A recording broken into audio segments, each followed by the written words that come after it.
Hey guys, James Wilson-Taylor here for Roxanne. Backstage at Reading Leeds Festival 2025. Enter Shikari on the lineup. Rao joins me now. How are you, mate?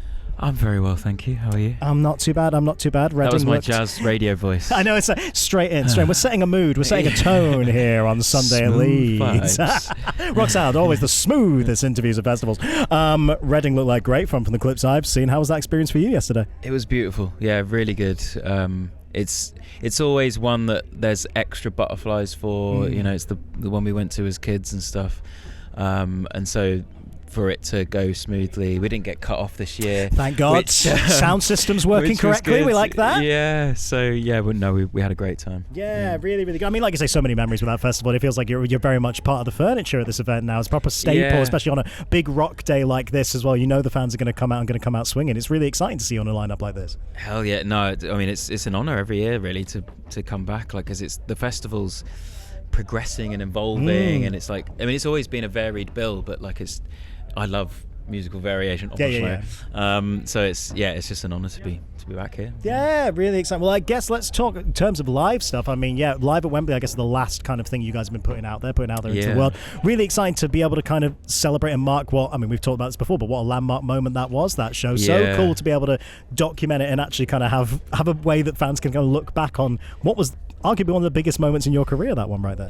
Yeah. I mean, it's weird that it took so long to happen, really. I think it's because we're so fond of Alexandra Palace. Right. And we always kind of headlined there. And also it's like 20 minutes from my house, so it's just like nice and easy, you know. Fair enough. Stroll to That's go nice. And play Ali the Pally. The commuter's gig there. But we thought, it was about time we actually did Wembley Arena. It was really, it was like such a spectacle. We were all so involved in like every aspect of the show. And it was like probably the most theatrical we've been, and so to have it there to look back on, you know, when we're all old and decrepit, will be good. Exactly, a nice little memento, and nice to give the track with Sam Ryder a nice little moment as well, have a proper release, because that was such a good. I mean, I adore that song. I've told you many times that is easily among my favourite discography there. But like Sam as well, what a phenomenal talent, phenomenal voice. Just it's such a perfect pairing, and to have it as a proper release, really, really cool to see that. Oh man, it was such a beautiful moment, like the fact he just like. We had like one run through in soundcheck, and that was it. Like he just killed pro, it. Man. What that absolute voice, pro that guy knows what he's doing. And speaking of theatrical, I guess the last time we caught up was you were just in rehearsals or about to go to rehearsals for War of the Worlds. Congrats on that, man! Like what an amazing experience to have. Looked like you were having an absolute blast on stage every night as well. Now you reflect on it. How was that experience for you? It feels like a weird dream. It's like that happened. I think like a few months ago, I was just a Victorian soldier in a just for a minute in a war zone and aliens and it was so surreal, but like such a interesting, you know, just different thing to do, and I learned so much from it, and not just in terms of the live production, but like just being with Jeff and hanging out with Jeff and his musical mind, like, is fascinating. I mean, specifically in terms of the live show, because it is like such a completely different type of production to what you used to be Shikari, and a different vibe. Obviously, it's like whole storyline and everything. Is there anything you kind of learned from that experience that's then feeding back into, that's something I'd like to try in the future? I mean, you know, we're humans, we're absorbing everything and being soaking things up to be influenced by it. Like, so whether it's conscious or subconscious, there's gonna be influence in the next. I mean, because I was writing as I was on that tour as well. Interesting, right. And just, you know, even having like conversations with Jeff about, you know, the music's so. It's prog, isn't it? So it's like so interesting, the time signatures and everything. So I think I learned a lot from him. So I'm sure it'll seep in. Somehow we'll see that influence kind of creep in. Also, again, speaking of live stuff, lovely to see you guys get to have that opportunity to go back and do Warped Tour once again now that was coming back. Like, so nice. Obviously, very, very different kind of setup in a lot of ways, but gotta been lovely to, you know, it was such a formative thing for so many, and particularly for like that rare thing. I think it's probably just like yourself, Yumi, and like a few others from the UK who got to do it back in the day. Very, very cool to be able to go back and represent on that stage, I think. It was. I'm just glad it was just the one show and not 3 months of get in the bus, let's go. Stifling hot American car parks, parking lots. No, it was brilliant, really nostalgic, and I mean I think it was our best like American show ever, really. Wow. Like, it really felt like a great, probably our biggest in terms of crowd size, because you know we've like got a weird history with America and sort of struggled a bit out there, and it feels like, I don't know, the last few years there's been like a bit of momentum, and that just, it felt like a real rung up on the ladder, that show.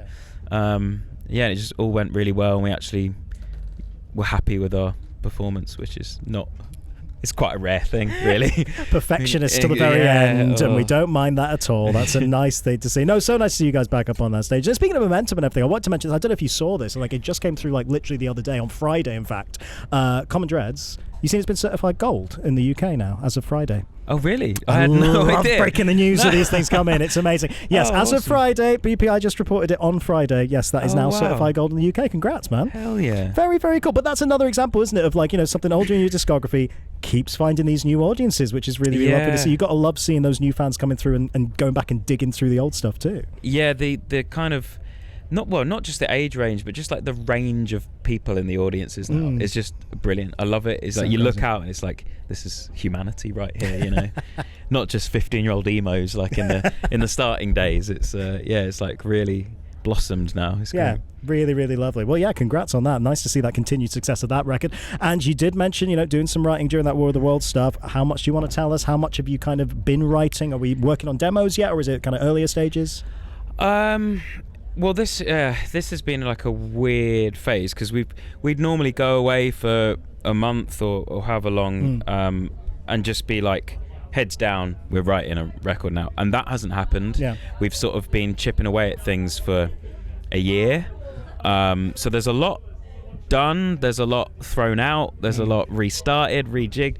It's like, we don't want to rush it. You know, we're like 7 albums in, but we've no need to rush. Very true. You know, at this point, and we want to make sure that each album is interesting and exciting, like for us, for the fans, for anyone who wants to listen. So we're taking our time. We've got a few tracks finished, and we're just going to be burrowing away at the rest. Excited to see what's next. I mean, it's been really, really interesting seeing the progression, particularly on the last two records, which you can almost view as like companion pieces in a little bit of a way. I feel like there's a lot of similar themes and everything, but it's so nice to see that palette just keeps growing, doesn't it? It's really interesting to see where you guys are going to push next. Are we feeling like, is there a particular direction you're going in, or is it just as ever like, we're going to experiment, we're going to see what happens? It's probably still too early, because I think if you would have asked me this like a few months ago, I might have said, it's this direction. But then we've scrapped a lot as well. We're trying to be like quite...